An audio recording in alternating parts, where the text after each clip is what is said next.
Hello, hello, hello. Welcome back to High on History. I'm Jordan. And I'm Liz. And tonight we are going to be talking about South Africa. Some people, some places, the history that's there, and some of what's probably been forgotten.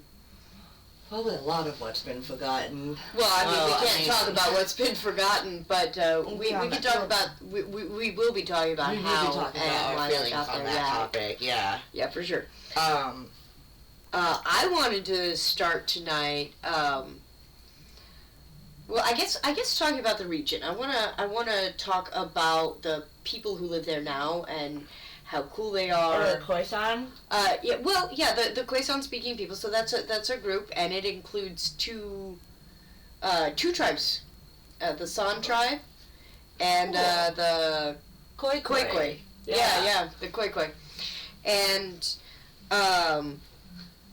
they are, the San tribe is the oldest bloodline in Africa. Their bloodline is the one of the very oldest in the world. 200,000 years they have lived in the region of South Africa. 200,000 years? 200,000 years. I had it here 22,000 years. Wow. Hold on. Well, let me go ahead and fact check myself. I did take extensive notes this week. But I got my 22,000 year notes from the Green Sahara video that we keep returning to, which, apologies, we did not attach it. Yeah, we forgot to attach it. I will attach it tonight.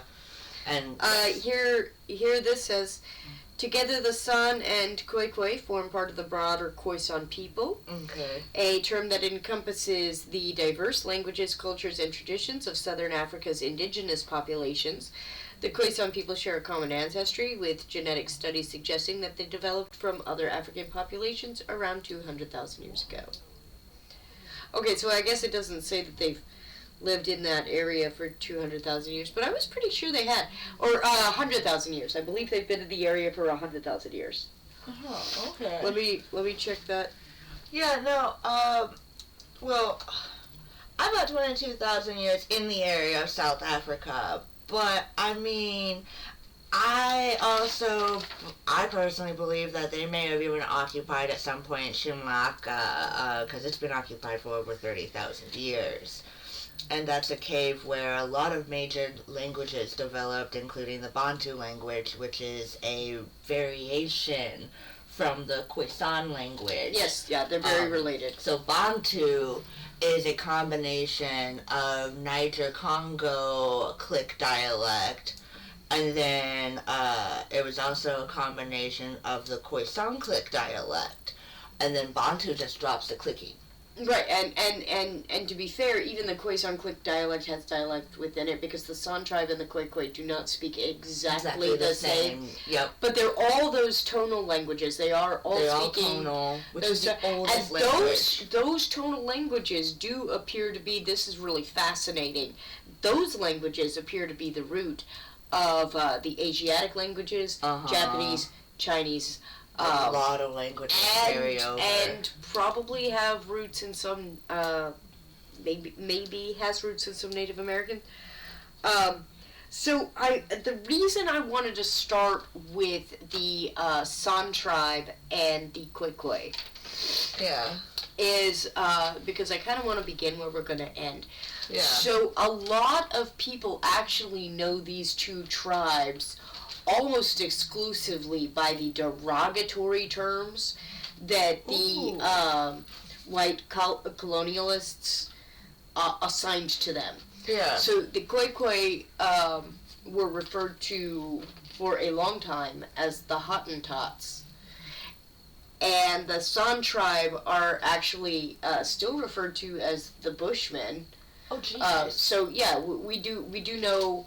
Like, and Bushman, I guess, has taken on a less, I don't know if it's still considered as but it was initially intended to be a derogatory term. So, you know, when talking about the Khoisan people, the San tribe, or the Khoikhoi, I just, at first I thought it would give people context because those are probably the names that they think they know these tribes from. But those were just derogatory terms assigned to them by colonialists. Yeah. Wow. Yeah. I mean, that kind of makes sense. I don't think a group of people would call themselves the Bushmen. Yeah, no. But that doesn't sound like something that sounds racist. Now they do occupy the South African region. Yeah. And it's interesting because the San tribe was there first, the Khoikhoi comes shortly after. Oh. And they have thousands of years of interacting with each other. Yeah. But the San tribe remain hunter-gatherer to this very day. Yeah. And the Khoikhoi start off as largely pastoralists. You know, they've got herds that they trade together, they do business together, and yet each did maintain their own way of life. Oh, wow. So they lived in synchronicity, in harmony with each other. Wow, that's actually really flippin' cool. So what you're saying is that for thousands of years, these two different tribes lived peacefully and just intermingled, didn't cross over other than maybe like a marriage or two for fresh blood, and some trading, but they didn't like cross and merge entirely. These people don't keep written records, yeah. Right? And of course, South Africa's landscape has changed many, many times in the time that they've been there. Yeah. Do we know if they've ever skirmished and warred, how much intermarrying they did, et cetera, through the thousands and thousands of years they've been there? No, we have no idea. We don't have their history. We never cared to look or to find out. We don't. We're closing in on their land. Like, the Khoikhoi are really screwed. A lot of their pastoral way of life was kind of consumed by the 21st century, and then the San tribe are also screwed because hunting and gathering on most of the land is illegal. It's illegal for them to be as they are. Wow. On their own lands where they have been for ages, for thousands and thousands of years. Wow. So this was, a constant frustration that we both ran into in our research this week. It was awful again and again to see how much was destroyed, just purely as a just purely for the suffering and exploitation of the people who literally gave us absolutely everything, as we are going to spend weeks and weeks proving. Let's move on to some cool stuff, because this is getting heavy here. Yeah. I want to talk about two specific locations in South Africa that are really neat, and for different reasons, but I would not put either of these achievements ahead of the other, and both these caves are in South Africa. So we're going to start with Wonderwerk Cave. Any of you who follow neat way past history, or maybe even have watched TikTok or Facebook Reels for a while, may have run across this one. I talked about Wonderwerk in my last episode as that well. Too, that too, right? So Wonderwerk Cave is specifically neat for its antiquity, its age, and how long it's been occupied. Yeah, because it's been occupied by Homo species since before we were before we were Homo sapiens. It's 2 million years old. Yeah. And it was occupied by Homo habilis first. Uh-huh. Then it was occupied by Homo erectus, and Homo erectus learned to do something really cool in this cave. Jordan, you wanna Fire! Fire! Homo erectus appears to have had a controlled, repeated fire at the back of this cave. We know that this was not a lightning-caused fire. It was about 30 meters into the cave. There was surprisingly sophisticated stone tools even from back at this Homo erectus. It was littered with Alderon artifacts to prove and Alderon artifacts with stone tools. The Alderon, yeah. Alderon? Oldowan? Yeah, that's what I said. Oh, okay. I thought you said Alderon. Did I? I don't know. I don't know. We both have colds. We can't. Don't ever trust our pronunciation. Oh my goodness! Don't ever trust our pronunciation. Okay. Let's see here. So the fire that they found is 1.8 million years old. 1.8 million years old. I thought 1.7, and I thought I was pushing it 1.7. I thought I was exaggerating a little bit when I found 1.7. My AI spit out around 1.8. Really? And I think it's really important, and this might be a good moment to point out, that a lot of these dates are approximates, and particularly when we're this far back in time. We can give or take maybe 1,000 years in any direction. I noticed a lot of times we would look up an artifact, and one article would say, it was dated to 100,000 years, and then another article would say it was dated to 113,000 years, and another article would say that it was dated to 99,000 years. And then so come out to find out that it's never been dated anyway. Well, there was, so Adam's calendar. This is another thing we need to talk about. We need to talk about how wild claims that have not been substantiated are actually part of the erasure of African history. Adam's calendar, I think, is a really good... Yeah, so in the last episode, I was talking about Adam's calendar as well. And I had mentioned it was a 300,000-year-old site. Yeah. And then and we started researching it because it's in South Africa. And more places than not did. We found a variety of dates: 100,000 years, 200,000 years, 3,050, like all sorts of numbers. Lots of people were old. Just running with this. Yeah. And we come to find out through a couple other the prehistory guys. Let's give them absolute credit. So we're guys. We like to fact check with them because they're super solid like that. They do seem to have some fairly up-to-date information. Not only up-to-date, but they're not out there to... Yeah, and they're not out there for clickbait, I don't think. Yeah. Like, not at all. So they mentioned... somebody, I guess, wrote them and asked, hey, what about Adam's calendar? And they kind of shook their heads and chuckled in that British gentleman sort of way. Mm-hmm.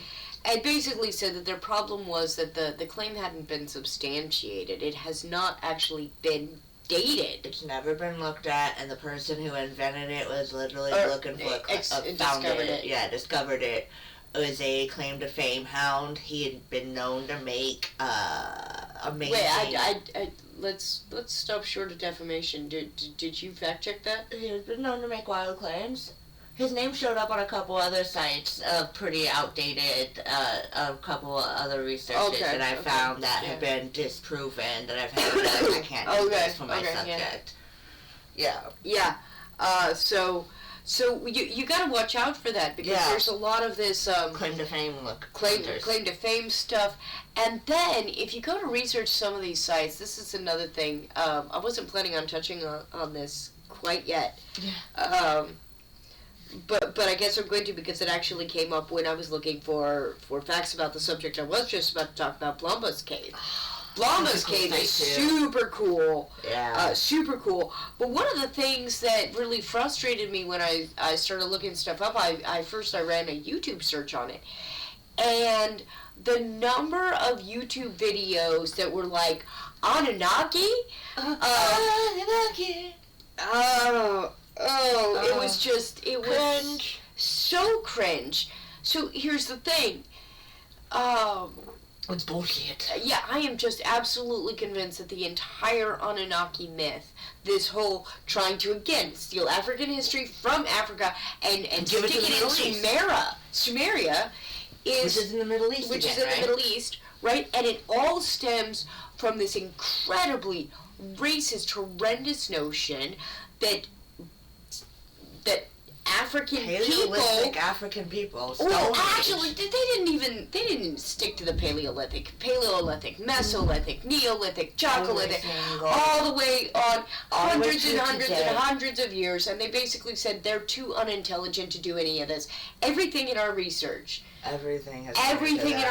says that not only were they perfectly intelligent or not, they literally brought it to the whole rest of the world, all the way. Their intelligence, math, medicine. Oh, yeah. Absolutely everything that we think of as being somehow the invention of the Sumerians or the Greeks or the Romans, it's actually an invention of Africa. Yeah. And was brought to those people. Yeah. You know. So this, I don't know if you guys can tell, this really gets my blood pressure up. This really does boil. So again, yes, no, it's got me so boiling. So let's return to something semi-positive again. I swear we did not get on this show in order to turn into ranting people, but this is rant-worthy. This episode was kind of, I was expecting to be ranting. Oh, it's gonna be, and I'm not even done ranting. Oh, I'm so not done. Anyway, but for funsies, let's go back to what I thought, and I really wish, okay, so by next week we may have a new setup in here. I'm going to try to arrange things so that I can actually reach my camera, click over, and show you guys pictures of what we're looking at. And I'm so disappointed that I didn't have that set up by this week, because I'd love for you guys just to see the interest of Blombas Cave. It is so beautiful. I'd live there. I would live there, right on the UNESCO World Heritage Site. It is, and it's at the very, very southern tip, right there on the ocean. I mean, if you're standing at the edge of Blombas Cave, you are looking out onto this gorgeous coastline and this big, beautiful ocean. It's an incredible cave, and very early humans knew that too. Yeah. They found this and they were like, "Ooh, yes, this is good." So, so it seems like in my notes I didn't find anything about Blombas Cave, so I didn't touch on that one at all. So I know nothing about this one. Okay. Well, it's been occupied by Homo sapiens for about 100,000 years. Okay. Which really causes me to wonder if the ancestors of the San tribe were the people that we're talking about here. The same area. So I've been curious. I mean, I haven't seen anybody make anything resembling that claim. No actual claim, but here we are speculating. But here we are speculating. Because, for about 100,000 years, Homo sapiens, about 100,000 years ago, Homo sapiens inhabited it. And we found the most amazing stuff in there. It appears that the first time humans started making artistic drawings was here in Blombas Cave. And they took a piece of red ochre. And we know that there was more to this piece. We don't know what the whole pattern was. We have no idea what this piece originally was. You can see it is split off, like all the lines cut off in like a weird sort of way. And so we know the piece is broken off of something larger. All we've got left is this piece. But this piece of ochre had these sort of carved lines in various patterns. Yeah. There's lots of speculation about those lines, but it's largely believed to be the first art. That, to me, though, I mean, as cool as that is, I'll bet the more we look in Africa, the less that's going to be the first art. But what is going to be super cool about Blombas Cave forever and ever and all time is that it was used as a workshop. What? It was used as a workshop. They would build fires. Okay. And they would render fat from animal bones and stuff, right?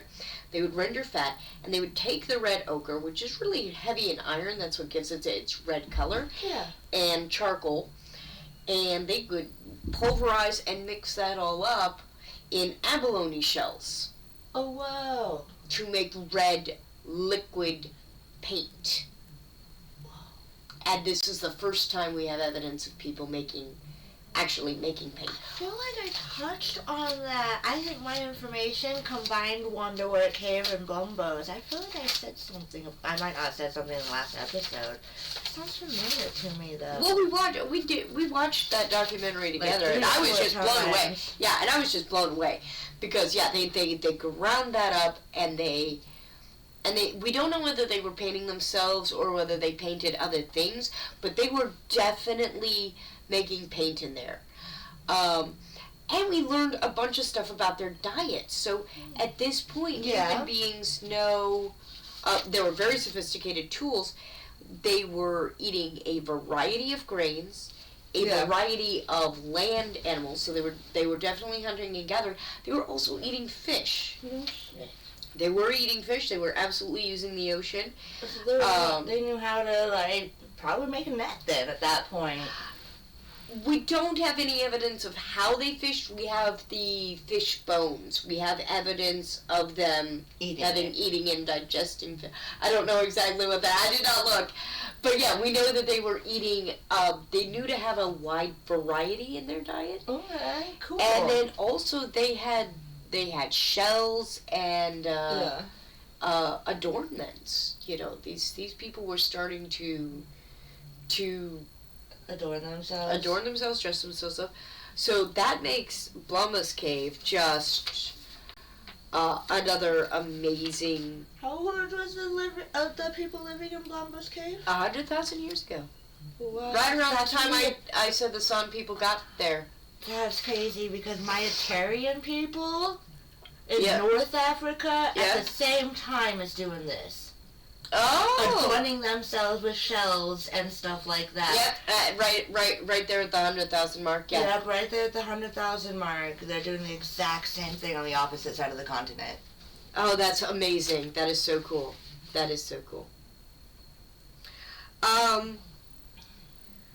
So,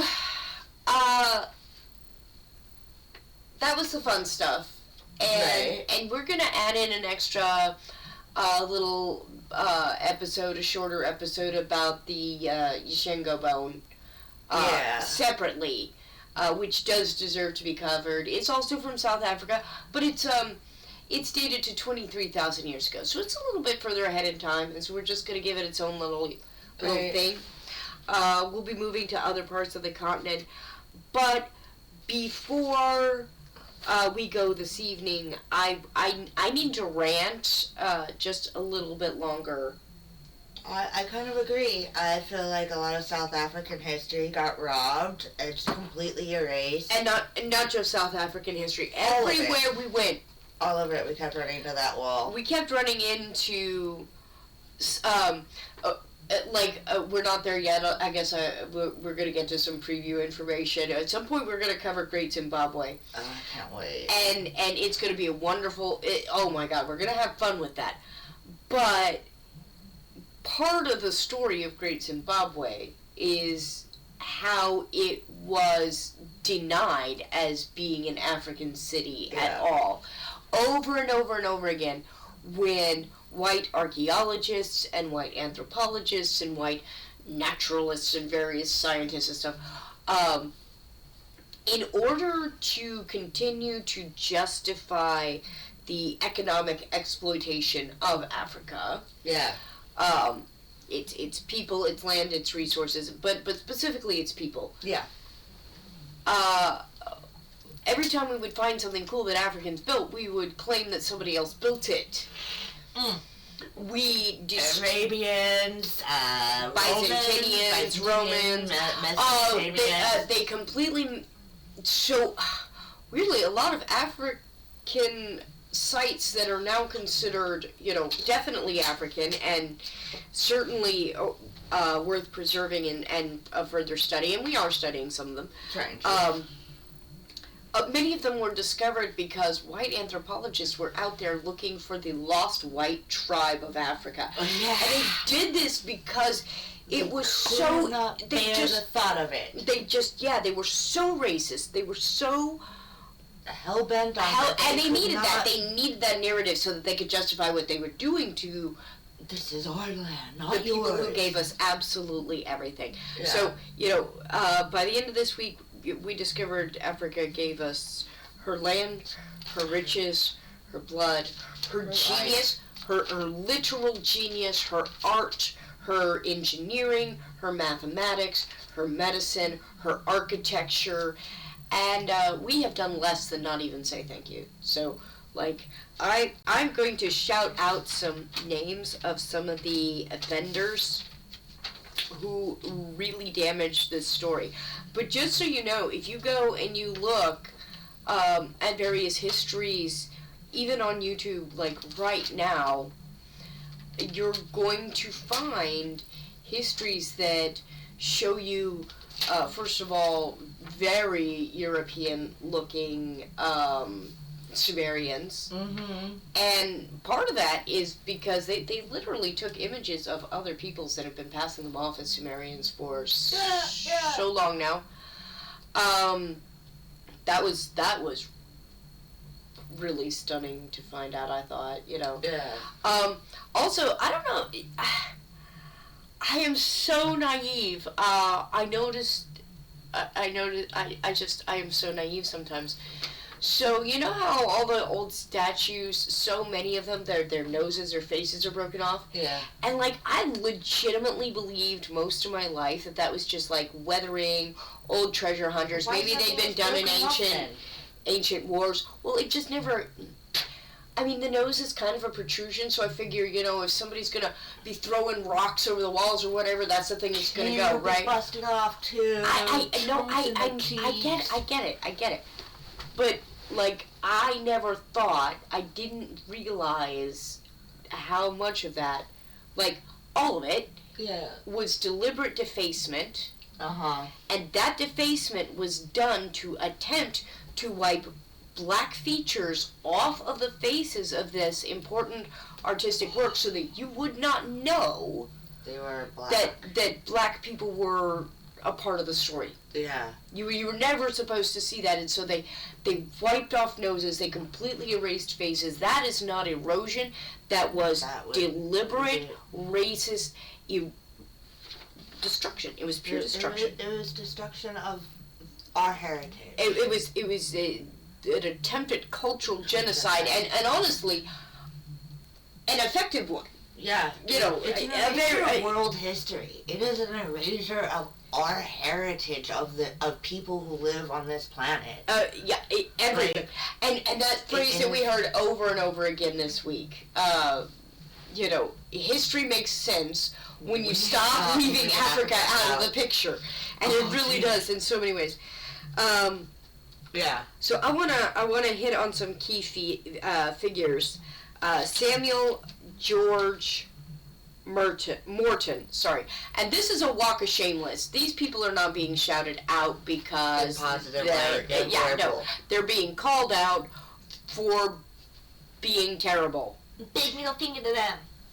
He was an American physician and anthropologist in the mid-19th century. Morton amassed a vast collection of human skulls, which he used to develop a theory called polygenism.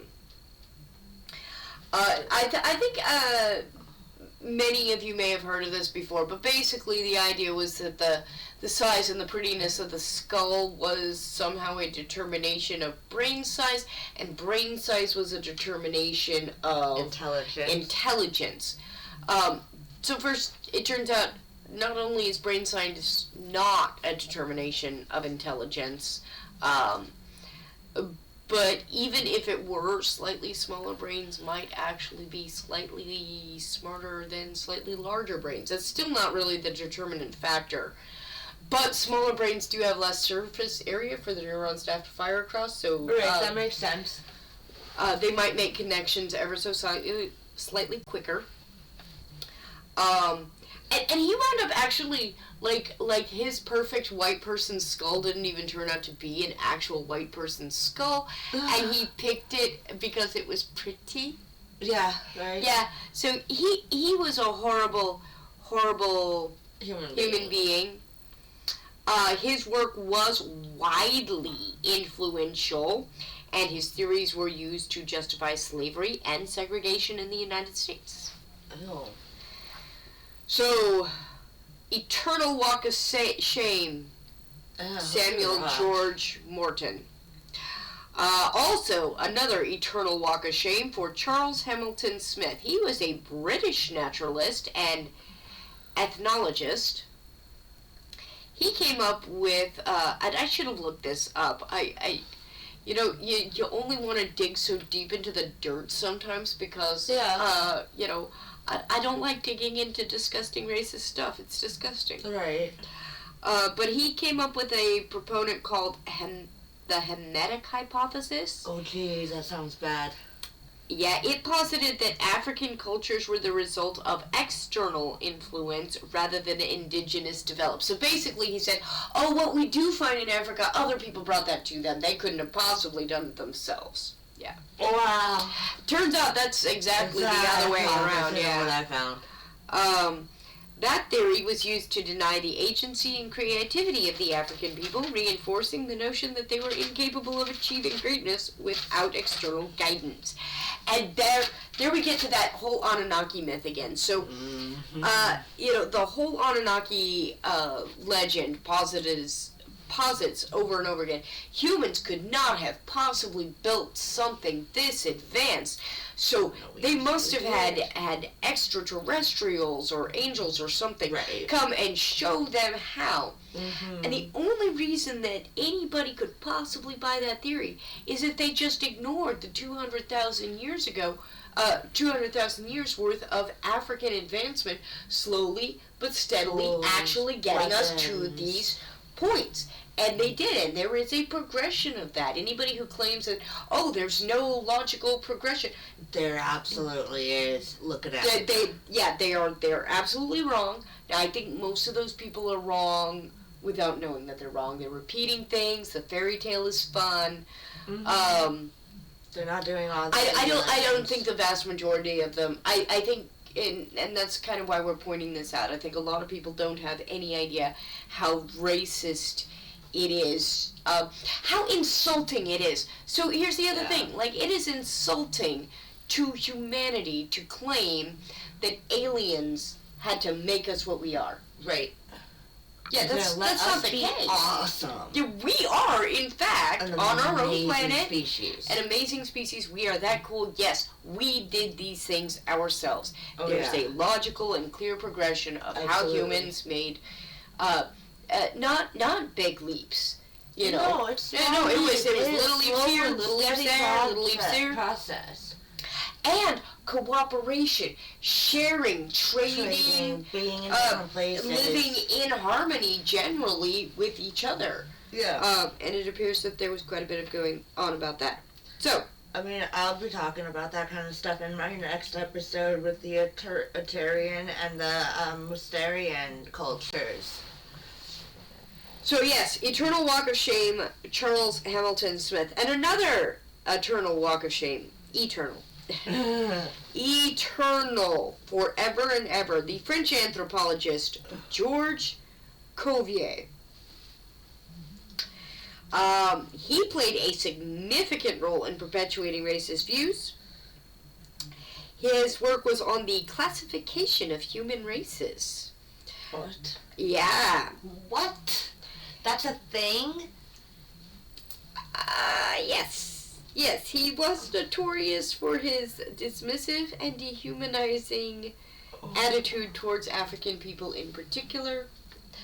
A lot of these people really did, they made these charts, and these charts wound up in academic journals and crap. So they basically had And I mean, I'll bet there are places where you could probably still find today. Or at least the vestige of it, right? Like the remnants of it. It's so deeply baked into the way. So these textbooks are written.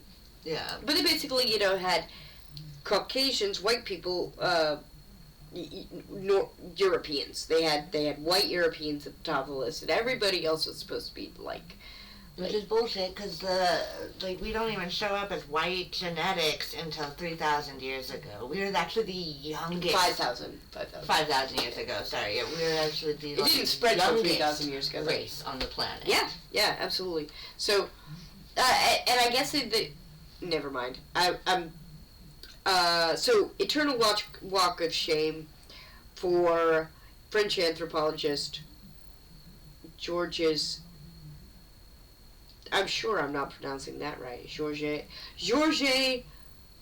Cuvier.